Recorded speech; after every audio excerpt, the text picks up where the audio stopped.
آج تک نیوز کے معزز ناظرین السلام علیکم۔ معزز ناظرین اکرام، اس سے پہلے آپ اس کہانی کی 279 ایک ساتھ سن چکے ہیں۔ اب قسط 280 ملاحظہ فرمائیں۔ تب تک تم اپنے بچاؤ کا بندوبست کر لینا یا اب بھی انہیں سچ سچ بتا دینا۔ اگر تمہارے دوستوں کو تم سے ذرا بھی محبت ہوگی تو تمہیں معاف کر دیں گے۔ زندگی بہت اہم ہے میری جان، آؤ آؤ۔ میں نے ڈور کو ایک اور خفیف سا جھٹکا دیا۔ وہ ایک بار پھر اذیت سے چلایا، پھر اس نے نائلون کی اس انتہائی مضبوط ڈوری کو گردن کے قریب سے مضبوطی سے پکڑ لیا۔ اس طرح بھی تم اپنا بچاؤ نہیں کر سکتے۔ میں نے ڈور کو بنسی کی مدد سے ہی کچھ کھینچا تو اس کے ہاتھ سے پھسلنے لگی اور وہ آخر کار حلق سے کربناک سی آوازیں نکالتا ہوا دھیرے دھیرے میری طرف آنے لگا۔ میرے رگے پیر میں طمانینت کی لہر دوڑ گئی۔ یہ میری زندگی کا حسین ترین شکار تھا۔ میں ڈور کھینچتا رہا اور وہ میرے قریب آتا رہا۔ میں نے بنسی بائیں ہاتھ میں پکڑ لی تھی اور دائیں ہاتھ سے چرخی گھما کر ڈور دھیرے دھیرے لپیٹ رہا تھا۔ یہ زندگی اور موت کی ایک عجیب کشمکش کے لمحات تھے۔ میرے قریب پہنچ کر اس نے میری فرمائش کے بغیر ہی جیب میں ہاتھ ڈال کر چابی نکالی۔ میں نے بائیں ہاتھ سے مضبوطی سے بنسی کو پکڑ کر ذرا دور ہی رکھا اور دایاں ہاتھ بڑھاتے ہوئے کہا، چابی مجھے دے دو۔ اس کی گردن سے خون کی ایک موٹی دھار بہتی ہوئی اس کے گریبان میں جا رہی تھی۔ وہ سخت تکلیف میں تھا اور اب اس میں اندیشہ ہے دور دراز میں گرفتار ہونے کی ہمت نہیں تھی۔ اس نے چابی میرے ہاتھ پر رکھی۔ میں نے اسے مٹھی میں بند کرتے ہوئے اسی ہاتھ سے اچانک ہی اس کی کنپٹی پر پوری قوت سے ایک گھونسا رسید کیا اور وہ ڈور ڈھیلی چھوڑ دی۔ وہ اوندے منہ پانی میں گرا اور ڈبکیاں کھانے لگا۔ اسے چکر آ گیا تھا یا پھر گھونسے سے اس کے حواس مختل ہو گئے تھے۔ وہ خود کو بچانے کی جد و جہد نہیں کر رہا تھا۔ میں نے اسے ڈوبنے دیا اور پانی میں ٹٹول کر بیڑی میں سوراخ میں چابی لگائی۔ کھٹکے کے خفیف سے احساس کے ساتھ آئینی ہلکا کھل گیا۔ میں نے پھرتی سے اسے نذیرل کی ٹانگ میں پھنسا کر دوبارہ مقفل کر دیا۔ میں نے اس کی جیب میں سے اپنی پنجیروں کی چابیاں بھی نکال لی تھی اور پھر بے رحمی سے کانٹا اس کی گردن سے کھینچ لیا۔ خون بھل بھل بہنے لگا۔ مجھے یقین تھا کہ خون کی بو بہت تیزی سے مگرمچھوں کو اس طرف کھینچ لائے گی۔ میں اسے ڈوبتا چھوڑ کر تیزی سے پانی سے نکلا اور اس کی کلچنگ کو اٹھا کر پنجیروں میں جا بیٹھا۔ مجھے معلوم تھا کہ اس کے ساتھی کہاں تھے، لیکن اس طرف جانے سے پہلے میرا اپنے کمرے میں جانا ضروری تھا۔ میری فشنگ ڈارٹ کے دستے میں جو مختصر سا ریلے سسٹم نصب تھا، اس کے ذریعے کوسٹ گارڈ کے جہاز پر موجود افراد سے میری بات نہیں ہو سکتی تھی، لیکن میرے کمرے میں جو ریڈیو سیٹ موجود تھا اسے نو وے کیا جا سکتا تھا اور میری ان سے بات ہو سکتی تھی۔ کوئی قدم اٹھانے سے پہلے میں ان کی پوزیشن سے واقف ہونا اور یہ جاننا چاہتا تھا کہ وہ کیا کر رہے تھے۔ راستے میں وہ کھاڑی بھی آئی تھی جہاں آج میں مچھلیاں پکڑنے چٹان پر بیٹھا تھا اور جہاں اس وقت وہ لوگ موجود تھے۔ مجھے ان کی نظروں سے بچتے ہوئے جانا تھا، اس لیے میں نے ہیڈ لائٹس آف رکھی اور اصل راستے سے بہت دور رہتے ہوئے ناہموار راستوں سے گزرا۔ یوں مجھے کمرے تک پہنچنے میں کافی دقت پیش آئی اور خاصا وقت بھی لگ گیا، لیکن یہی غنیمت تھا کہ میں خیر و عافیت سے کمرے تک پہنچ گیا۔ ہوٹل کے استقبالیہ اور دیگر کمرے اسی طرح تاریکی اور سکوت میں ڈوبے ہوئے تھے جس طرح میں انہیں چھوڑ کر گیا تھا۔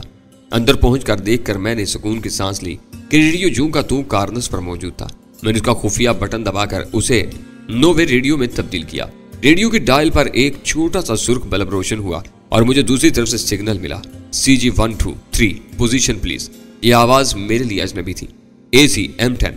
میں نے کوڈ ورڈز ادا کیے اور پوچھا، کیا چشتی صاحب جہاز پر موجود ہیں؟ گفتگو انگریزی میں ہو رہی تھی۔ چشتی صاحب تو نہیں ہے لیکن نفیس صاحب موجود ہیں، جواب ملا۔ یہ جان کر مجھے ایک خوشگوار سی حیرت ہوئی۔ مجھے جہاز پر ان کی موجودگی کی قطعاً توقع نہیں تھی۔ شاید وہ آج ہی کسی وقت پہنچے تھے۔ ان کے منصب کے لحاظ سے یہ بہت زیادہ اہم مہم نہیں تھی۔ نہ جانے کیوں وہ کس طرح اور کس سوچ میں وہاں آ گئے تھے۔ شاید انہیں کافی فاضل وقت میسر آ گیا تھا۔ دوسرے لمحے ریڈیو پر ان کی آواز ابھری، کیا حال ہے بدماش؟ وہ جب کافی خوشگوار موڈ میں ہوتے تھے تو مجھے بدماش کہہ کر پکارتے تھے۔ جواب کا انتظار کیے بغیر وہ بولے، ہمیں تمہارے بارے میں سخت تشویش تھی۔ ریڈیو پر موصول ہونے والی آوازوں سے اندازہ ہو رہا تھا کہ تم سچ مچ ان بدماشوں کے حد سے چڑھ گئے ہو۔ اب کیا صورتحال ہے؟ بس قسمت اچھی تھی، کسی نہ کسی طرح ان کے چنگل سے نکل آیا ہوں، بلکہ یوں کہیے کسی مگرمچھ کی ضیافت کا سامان بننے سے بال بال بچا ہوں۔ اس وقت اکیلا اور خطرے سے دور ہوں۔ آپ اس جہاز پر کیسے پائے جا رہے ہیں؟ آپ کی آمد کی تو کوئی توقع نہیں کی تھی اور یہ کام آپ کے شایان شان بھی نہیں تھا۔ شایان شان کو تو چھوڑو، وہ ٹھنڈی سانس لے کر بولے، تمہیں کیا معلوم کہ کبھی کیا کچھ کرنا پڑ جاتا ہے۔ یہ معاملہ کچھ کم اہم نہیں ہے، اس کی جڑیں وہاں تک جا رہی ہیں جہاں تک تمہاری نظر نہیں جا سکتی۔ ایک تو میں اس لیے آ گیا کہ یہ اسلحے کے ایک بہت بڑے بین الاقوامی ریکٹ کا حصہ ہے جس کا تعلق ہمارے خطے کی سیاست سے بھی ہے۔ دوسری بات یہ ہے کہ کل میری ملازمت کا آخری دن ہے۔ میں نے چارج ہینڈ اوور کرنے کی تمام کارروائی مکمل کر لی ہے۔ عملی طور پر میں بالکل فارغ ہو چکا ہوں۔ میں نے سوچا اس فارغ وقت میں ایک اور کام کا کریڈٹ مل جائے تو کیا حرج ہے۔ ذاتی طور پر جانے کی بات ہی کچھ اور ہوتی ہے۔ پھر اچانک گویا انہیں خیال آیا और वो एकदम पटड़ी बदलते हुए बोले, तुम ठीक तो हो ना? जी हाँ, फिलहाल तो ठीक हूँ, मैंने ठंडी सांस लेकर कहा। आपने अपनी सूरत हाल नहीं बताई। हमने इस जहाज को स्पॉट कर लिया है। वो हमारे एक बड़े मेहरबान और तरक्की याफ्ता मुल्क का कार्गो शिप है। वो गालबन उसी खाड़ी की तरफ बढ़ रहा है जिसका तज़किरा हमने कुछ देर पहले रेडियो पर सुनाई देने वाली गुफ्तगू में सुना था। हम अपनी तमाम लाइट्स वगैरह ऑफ रखकर बहुत दूर से उसका ताक़ुब कर रहे हैं। वो साहिल के करीब पहुंच चुका है। हम उन लोगों को रंगे हाथों पकड़ेंगे। गैर मुल्की कार्गो शिप का मामला है, सबूत जरा ठोस होने चाहिए। साहिल पर जो लोग खेप वसूल करने के लिए मौजूद हैं वो शायद छापे के वक्त भागने की कोशिश करें। उन्हें रोकने के लिए मैं अकेला ही हूँगा और मेरे पास सिर्फ एक क्लाशनकोफ है, लेकिन मुझे उम्मीद है कि मैं उन्हें रोक लूंगा। क्या किया जाए? तुम्हें खुद ही जेम्स बॉन्ड की तरह अकेले हर जगह जाने का शौक है। वो ठंडी सांस लेकर बोले, जहाँ बड़े बड़े टोले पूरे ताम झाम के साथ साथ जाते हैं वहां कुछ हाथ नहीं आता। उनका सुराग मिलते ही सब होशियार हो जाते हैं। मैंने कहा, बहरहाल फिक्र मत होने की जरूरत नहीं, हम लोग जहाज से ही सूरत हाल को कंट्रोल कर लेंगे। नफीस साहब ने एतमाद से कहा, हमारे पास सब बंदोबस्त है। ये कार्गो शिप है, उम्मीद है उसके अमले के लोग, और अगर उस पर कुछ दूसरे लोग भी मौजूद हुए तो वो मुकाबले की कोशिश नहीं करेंगे। साहिल वाले बदमाश भी राह फरार इख्तियार करने की कोशिश करेंगे। कोशिश करना कि उन्हें तुम सिर्फ जख्मी करके रोक सको, हलाक न करना। अगर कुछ भाग भी गए तो बाद में देखा जाएगा। मेरे साथी भी जहाज पर मौजूद है। मैंने तस्दीक चाहिए। हाँ बिल्कुल, तयशुदा प्रोग्राम के मुताबिक वो न सिर्फ मौजूद हैं बल्कि पूरी सरगर्मी से इस ऑपरेशन में हिस्सा भी ले रहे हैं। मैंने उन्हें खसूसी इजाजत दिलवाई है। क्या तुम उनमें से किसी से बात करोगे? नहीं, इसकी जरूरत नहीं। मैं अब खाड़ी की तरफ रवाना होता हूँ। मेरा ख्याल है हमारे पास अब ज्यादा वक्त नहीं है। मैंने अपने बेड के सरहाने पड़ी घड़ी की तरफ देखते हुए कहा, ठीक है, अल्लाह हाफिज, मुतात रहना। उन्होंने राब्ता मुनक़ता कर दिया। इस बार मैं कमरे से निकला तो मैंने रेडियो और दीगर मुख्तसर सा सामान भी पैक में डालकर साथ ले लिया था। ज्यादा इम्कान यही नजर आ रहा था कि मुझे इस कमरे में दोबारा आने की जरूरत महज नहीं आएगी। पजीरों में बैठकर मैं एक बार फिर उस खाड़ी की तरफ रवाना हुआ जहां मैंने सुबह पतली सी बुलंद चट्टान पर बैठकर मछलियां पकड़ने की नाकाम कोशिश की थी। पजीरों मुझे खाड़ी से बहुत दूर ही दरख्तों के एक झुंड के करीब छोड़ना पड़ी, वरना वो लोग मेरी आमद से आगाह हो सकते थे। वहां तक सफर मैंने हेडलाइट्स ऑन किए बगैर किया था। बाकी फासला मैंने मुलगजे अंधेरे में किसी गुरीले या दरिंदे की तरह तय किया। आखिर मुझे छोटा सा वो पगडंडी नुमा रास्ता नजर आ गया जिस पर चलते हुए मैंने चौड़ी दीवार से मुशाबा उस पतली चट्टान पर पहुंचकर मछलियां पकड़ी थी, और इस वक्त मैं उस पर पहुंच सकता था। गर्दोपेश पर नजर रखने के लिए वो एक बेहतरीन जगह थी। उसके पहलू में और सामने की तरफ वो गहरे पानी वाली खाड़ी थी जो तीन तरफ से पहाड़ी में घिरी हुई थी। खुश्की से उस पहाड़ी तक पहुंचने का एक ही तंग सा रास्ता था जो पहाड़ियों के दरमियान से ही गुजरता था। पगडंडी नुमा रास्ते पर एहतियात से चलते हुए मैं उन लोगों की नजर में आए बगैर बुलंदी पर पहुंच सकता था। मुझे अंदाजा हो गया था कि वो लोग खाड़ी में मौजूद थे और उनके पास कोई लॉन्च भी थी जिसका इंजन उन्होंने स्टार्ट ही रखा हुआ था। मुझे इंजन की मध्यम सी आवाज सुनाई दी थी। मैंने रकूकी सी हालत में चलते हुए तंग पगडंडी नुमा रास्ता तय किया और चौड़ी दीवार से मुशाबा चट्टान पर जा पहुंचा। मेरी किस्मत अच्छी थी कि चट्टान पर पहुंचते ही मुझे खतरे का एहसास हो गया, वरना सूरत हाल मेरे हक में बहुत खराब हो जाती। मेरी सारी एहतियात बेकार जाती और कबल अज वक्त मेरी मौजूदगी का राज खुल जाता। दरअसल चट्टान के ऐन किनारे पर एक शख्स समंदर की तरफ मुंह किए सीने के बल लेटा हुआ था। वो यकीनन उन्हीं का साथी था और गर्दोपेश पर खसूसन समंदर पर नजर रखने के लिए वहां मौजूद था। उस इम्कान की तरफ मेरा जहन ही नहीं गया था कि उनका कोई साथी वहां भी मौजूद हो सकता था। वो तो अच्छा हुआ कि उसकी मेरी तरफ पुश्त थी और मैं नहायत मोहतात अंदाज में बेआवाज कदमों से चट्टान पर पहुंचा था, इसलिए वो फौरी तौर पर मेरी आमद से बाखबर नहीं हो सका। ऐन उस वक्त जबकि मैं उसके सर पर पहुंच चुका था, उसे गालिबन अपने करीब किसी की मौजूदगी का एहसास हुआ। वो तेजी से पलटा खाने ही लगा था कि मैंने उसके सर के पिछले हिस्से पर नहायत नबेतुले अंदाज में कलशनकोफ का दस्ता रसीद किया। वो वहीं साख्त हो गया, लेकिन उसी लम्हे एक और गड़बड़ होते होते बची। उसके पास कलशनकोफ मौजूद थी। शायद वो उसके हाथों से छूटकर चट्टान के किनारे से पानी में जा गिरती और उसके चपाके से नीचे वाले ऊपर की तरफ मुतवज्जा हो जाती और उन्हें किसी गड़बड़ का एहसास हो जाता, लेकिन मैंने बरवक्त उसे दूसरे हाथ से दबोच लिया। यूं मेरे पास 2 कलशनकोफें हो गई। मैंने बेहोश शख्स को घसीट कर एक तरफ किया और उसकी जगह खुद सीने के बल लेट कर पहले दाएं जानिब नीचे खाड़ी के किनारे की तरफ झांका। वहां से लॉन्च के इंजन की आवाजें और लोगों के बातें करने की गुंजुली सी भिनभिनाहट सुनाई दे रही थी। मुझे मगरमच्छ की खुराक बनने के लिए छोड़कर सिर्फ 4 अफराद रवाना हुए थे, लेकिन उस वक्त नीचे 9 अफराद मौजूद थे। वो सब के सब एक बड़ी लॉन्च में बैठे खुशगपियों के से अंदाज में बातें कर रहे थे। उनमें से वो 4 अफराद भी शामिल थे जो मुझे दूसरी खाड़ी पर छोड़ाए थे। उनके अलावा भी एक शख्स की सूरत मेरे लिए जानी पहचानी थी और उसे वहां देखकर मुझे खासी हैरत हुई थी। वो सेगहानी होटल का इस्तकबालिया कलरक था।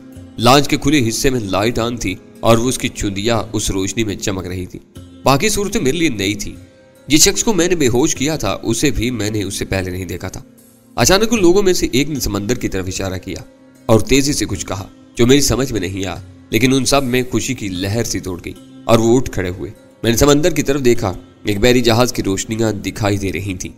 उन्हें यकीनन उसी का इंतजार था। उनमें से कुछ इंजन के कैबिन की छत पर और कुछ पिछले हिस्से पर चढ़ गए। बीच की जगह उन्होंने खाली कर दी। लॉन्च काफी बड़ी और नहायत उम्दा कंडीशन में थी। जहाज तेजी से करीब आ रहा था।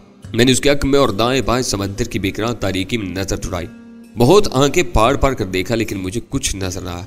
लेकिन जब जहाज खाड़ी के ऐन करीब पहुंच चुका तो मुझे दूर तारीकी में एक ज्यादा तारीक हेवला दिखाई दिया। वो हेवला भी उसी समत में बढ़ रहा था। मेरी धड़कनें कुछ तेज हो गईं। आखिरकार जहाज खाड़ी के दहाने पर आन रुका। लंगर डाल दिया गया। जहाज आगे भी आ सकता था, लेकिन शायद उन्होंने खाड़ी में लाना मुनासिब नहीं समझा था। मुंतजिर लोग लॉन्च को जहाज के करीब ले गए।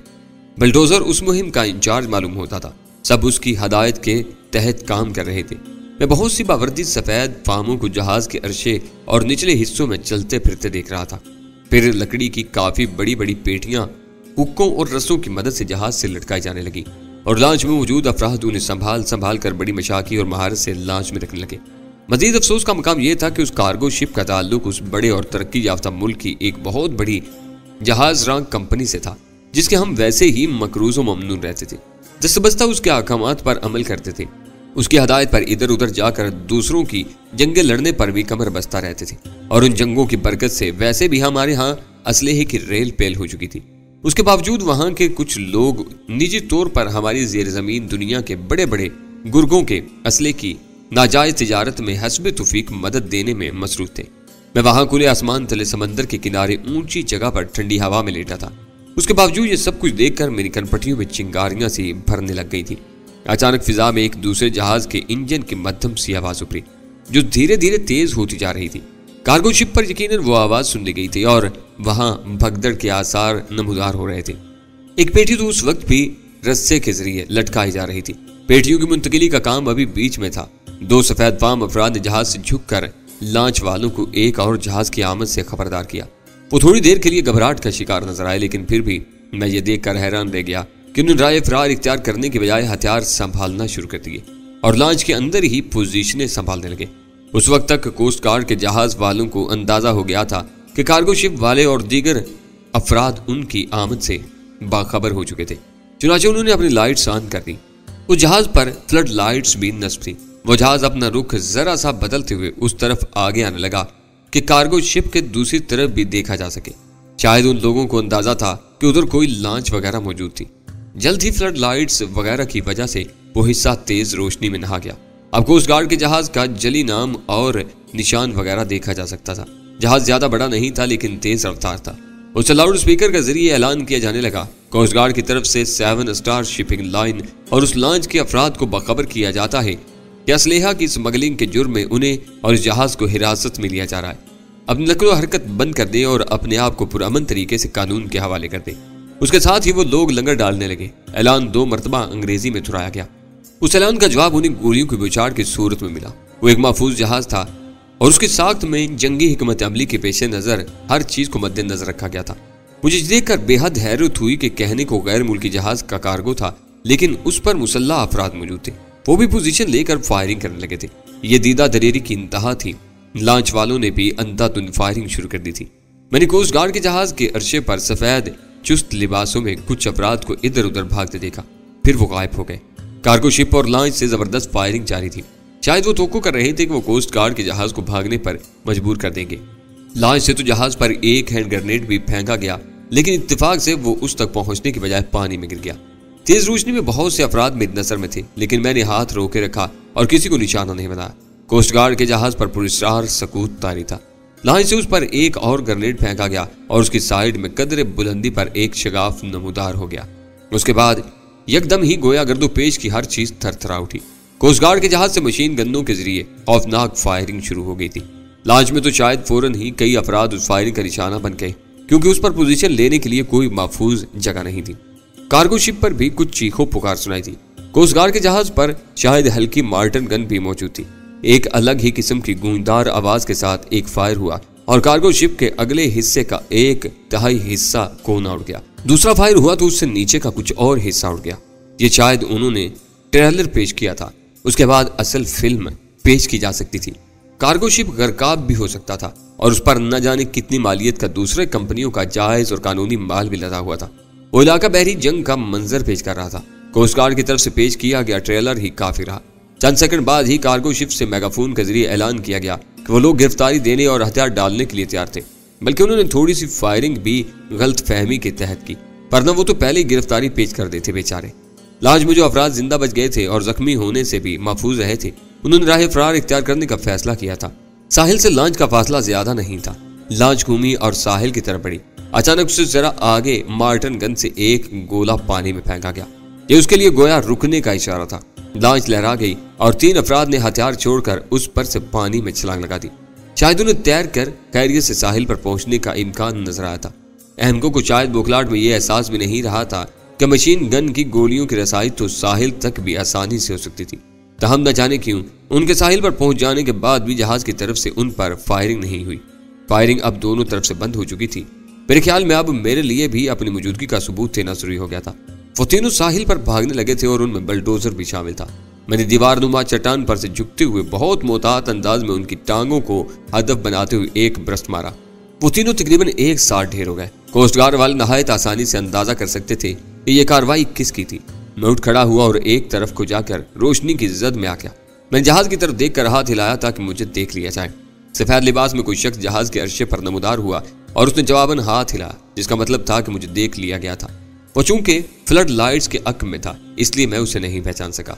उस दौरान में कोस्ट गार्ड के जहाज से एक फोल्डिंग सीढ़ी खोलकर कार्गो शिप तक पहुंचाई जा रही थी और लाउड स्पीकर पर उसके अमले वगैरह को हदायत की जा रही थी कि वो सीढ़ी के जरिए एक एक करके कोस्ट गार्ड के जहाज पर आ जाएं। उनके जहाज को कोस्ट गार्ड के आदमी खुद अपनी तहवील में लेकर साथ ले जाएंगे। उस हदायत पर जल्दी अमल शुरू हो गया। मैंने एक सफेद फार्म बावर्दी शख्स को बंदर की तरह चारों हाथ पैरों के बल उस सीढ़ी के रास्ते दूसरे जहाज पर जाते देखा। तब मैंने दोनों क्लाशिनकोफ कद्दों पर लटका ली और तंग से रास्ते के जरिए नशीब की तरफ चल दिया। बुलडोजर और उसके साथियों की लॉन्च खुद ही किनारे पर आकर रेत में फंस चुकी थी। मुझे उम्मीद थी कि मैं उसे रेत से निकालकर उसके जरिए कोस्ट गार्ड के जहाज तक पहुंच जाऊंगा। तंग रास्ते से उतरकर मैं खाड़ी की तरफ घूमा और आगे बढ़ा तो रास्ते में मुझे बुलडोजर और उसके 2 साथी पड़े नजर आए, जो मेरी ही चलाई हुई गोलियों से जख्मी हुए थे। दोनों साथी बेहोश थे, सिर्फ बुलडोजर होश में था और वो भी हरकत करने से मासूम था। मुझे देखकर उस तकलीफ के आलम में भी उसकी आंखें फैल गई। मैंने उसके करीब रुक कर मुलायमे से कहा, हैरान होने की जरूरत नहीं, अफजल को तो मगरमच्छ खा चुके हैं, मैं तो सिर्फ उसकी रूह हूँ। मैं उसे उसी तरह हैरान छोड़कर आगे बढ़ गया। मुझे मालूम था कि जल्द ही उन लोगों को भी कोस्ट गार्ड के जहाज पर मुंतकिल कर लिया जाएगा और फौरन ही उनसे दूसरे लोगों के बारे में मालूमात हासिल कर ली जाएंगी जो कस्बे में मौजूद थे और तिजारत के अहम सतून थे। उस वक्त तक कोस्ट गार्ड के दूसरे आदमी खुश्की के रास्ते कस्बे में पहुंच चुके होंगे। उन्हें जहाज से वायरलेस पर हदायत दी जाएंगी और वो उन लोगों को गिरफ्तार कर लेंगे। अगर कोई फरार हो गया तो बाद में दूसरे इदारों की मदद से उसे तलाश किया जाएगा। ये सब कुछ सोचता हुआ मैं लॉन्च की तरफ बढ़ा। पहले मैंने उसमें चढ़कर सूरत हाल का जायजा लिया।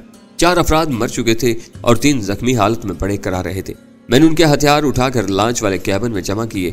मुबादा कोई जख्मी मुझे किसी और तरफ मुतवज्जा पाकर कोई गन उठाकर मुझ पर ही गुस्सा निकाल बैठे। उन्होंने मेरी कार्रवाई के दौरान कोई मुजाहमत नहीं की। वो यकीनन हिम्मत हार चुके थे और उन्हें अंदाजा हो गया था कि उनका धंधा इख्तिताम को पहुंच गया था। वो अब अपने लिए मुसाइब में इजाफा करना नहीं चाहते थे।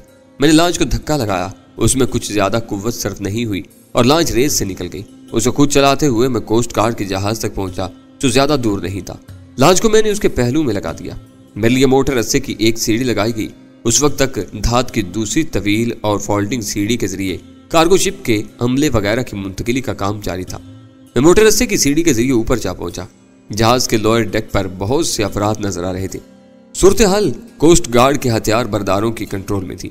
उन्होंने कार्गो शिप से आने वाले सफेद फार्मों को एक तरफ दीवार के साथ खड़ा रखा। वो 9-10 आदमी थे। अभी मजीद अफराद सीढ़ी के जरिए आ रहे थे। नफीस साहब, टोनी और शफी शाह भी मुझे नजर आ गए। वो तीनों नेवी वालों की तरह सफेद यूनिफॉर्म नुमा लिबास में थे। टोनी और शफी शाह के पास हल्की मशीन गनें थी। मुबारक हो नफीस साहब, मैंने मुस्कुराते हुए कहा। किसी नुकसान के बगैर खासा अहम ऑपरेशन मुकम्मल हो गया है। इससे शायद बहुत बड़ी बड़ी साजिशों की कड़ियां मिलेंगी। हाँ, लगता तो यही है। अभी भी मुझे पता चला है कि जहाज पर एटमी ताबकारी से मुतासरा फाजिल केमिकल वगैरह के ड्रम भी लदे हुए हैं। इंतहाई मोहलिक मादे भी हमारे साहिलों पर न जाने कब से फेंके जा रहे हैं। वाकई, मैंने हैरत से कहा। یہ افواہیں تو کافی عرصے سے سننے میں آ رہی تھی، لیکن بعد میں انہیں محض افواہیں ہی قرار دے کر دبا دیا گیا تھا۔ ان افواہوں میں کافی حد تک حقیقت ہے۔ اس قسم کے جہاز کثیر المقاصد طریقوں سے ایک ایک چکر میں نہ جانے کیا کیا خدمات انجام دے کر جا رہے ہیں۔ نفیس صاحب ٹھنڈی سانس لے کر بولے، لیکن تمہارا یہ خیال غلط ہے کہ یہ آپریشن بغیر کسی نقصان کے ہو گیا ہے۔ نقصان تو بہت بڑا ہوا ہے۔ وہ کیا؟ میں نے چونک کر پوچھا۔ وہ خاموش رہے، پھر انہوں نے بے بسی سے ٹونی اور شفیع شاہ کی طرف دیکھا۔ ان میں گویا بولنے کی ہمت نہیں رہی تھی۔ تب میں نے محسوس کیا کہ ٹونی اور شفیع شاہ کے چہروں پر عجیب سی وحشت نظر آ رہی تھی۔ پہلے میں اسے صورتحال کی کشیدگی اور تناؤ کا نتیجہ سمجھا تھا، لیکن پھر مجھے احساس ہوا کہ اس قسم کی مار کارروائی ان کے لیے کوئی نئی بات نہیں تھی۔ میں نے سوالیہ نظروں سے ان کی طرف دیکھا تو انہوں نے سر چکا لیا۔ ان میں بھی گویا بولنے کی ہمت نہیں تھی۔ نفیس صاحب تھوک نکل کر بولے، افضل، ہمارے پاس تمہارے لیے ایک بہت بری خبر ہے، ایک بہت ہی بری خبر۔ وہ تینوں ایک طرف کو ہٹ گئے اور تب میں نے دیکھا کہ عقب میں بینچ پر چادر سے ڈھکا ہوا کوئی انسانی جسم موجود تھا۔ میں نے ہولناک اندیشے کے تحت آگے بڑھ کر جھپٹ کر اس پر سے چادر ہٹائی۔ مجھے ابھی تک وہاں رحیلہ نظر نہیں آئی تھی۔ میرا خیال تھا کہ وہ جہاز کے اپر ڈیک پر یا پھر کہیں اور مصروف ہوگی، مگر وہ اس چادر تلے اس عالم میں موجود تھی کہ اس کی بائیں آنکھ سے ذرا اوپر پیشانی میں سوراخ تھا اور خون سے اس کا چہرہ اور سفید مردانہ قمیض کا کالر سرخ تھا۔ گولی غالباً اس کے سر سے پار نکل گئی تھی، لیکن پہلی نظر میں مجھے یہی گمان گزرا کہ یہ کسی قسم کا مذاق تھا، کیونکہ اس کے چہرے پر اذیت کا کوئی تاثر نہیں تھا۔ اس کی آنکھیں کھلی تھی اور ہونٹوں پر خفیف سی مسکراہٹ تھی۔ پہلے تو مجھے کچھ یوں ہی لگا کہ وہ میری طرف دیکھ کر مسکرا رہی تھی، لیکن پھر مجھے محسوس ہوا کہ یہ ایک بے روح اور منجمد سی مسکراہٹ تھی۔ میں نے بے اختیار اس کے سینے پر سر رکھ دیا۔ میں اس کی دھڑکنیں سننے کی کوشش کر رہا تھا۔ اس کی دھڑکنیں کسی شکستہ ربط کے تاروں کی طرح خاموش تھی۔ مجھے کچھ یوں لگا جیسے آسمان ٹوٹ کر میرے سر پر آن گرا تھا اور زمین پیروں تلے سے نکل گئی تھی۔ کائنات کی ہر چیز تہس نہس ہو رہی تھی۔ اس کے باوجود گویا صرف راحیلہ کے دل کی دھڑکنیں ہی خاموش نہیں تھی، بلکہ میرے چاروں طرف غضب کی خاموشی چھا گئی تھی۔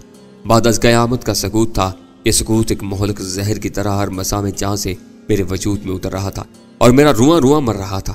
یکدم نہ جانے کس طرح میں سیدھا ہوا، اور جب بولا تو مجھے خود اپنی آواز پھٹی پھٹی سی محسوس ہوئی کہ کس طرح ہوا۔ نفیس صاحب نے جہاز کی سائیڈ کی طرف اشارہ کیا۔ لوہے کی موٹی دیوار میں گول گول سوراخوں کی ایک لائن موجود تھی۔ اس قسم کے جہازوں سے ایسے سوراخوں سے گندے نکال کر فائرنگ کی جاتی تھی۔ نفیس صاحب بیٹھی بیٹھی سی آواز میں بولے، اس سوراخ سے گند کی نال نکال کر یہ فائرنگ میں حصہ لے رہی تھی۔ پھر سوراخ سے آنکھ لگا کر باہر کا جائزہ لینے لگی۔ کارگو شپ سے فائرنگ ہو رہی تھی۔ ایک گولی اسے لگ گئی۔ ایسا شاذ و نادر ہی ہوتا ہے۔